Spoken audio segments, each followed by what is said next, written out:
Hi everybody, welcome back to GOVLEARN. Today we're going to be talking about James Madison and his presidency and the War of 1812.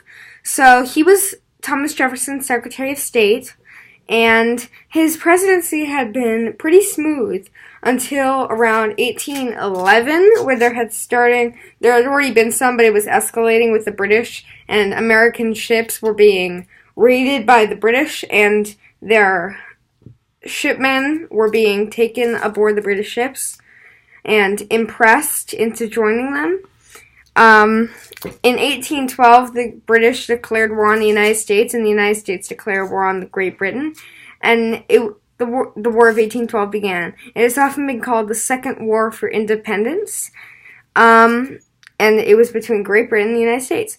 So, in 1814, 2 years after the war started, the British landed at Washington, D.C., and they burnt down the city. So, while the White House was about to burn down and the troops were coming in for the British, the First Lady, Dolly Madison, took the painting of George Washington and escaped with it with some other men, and they escaped to go leave the city.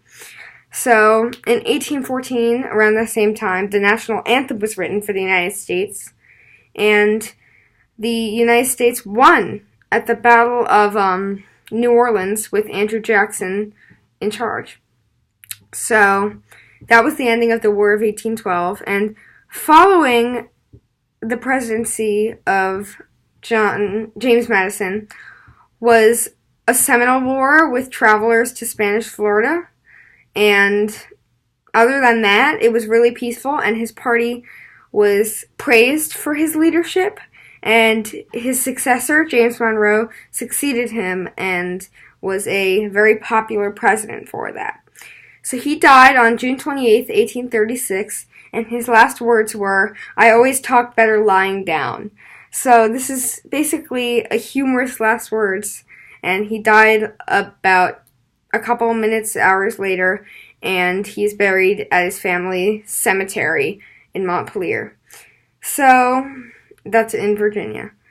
So, Madison did own slaves, which was controversial for him, but the reason why he was such well praised was because of his wife's efforts to take the painting of Washington, and because of his victory over the British in the War of 1812.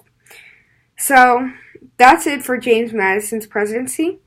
A next video will be coming out within the next week or so, and it is about James Monroe's presidency and the era of good feelings. Thank you very much for watching. I'll see you soon.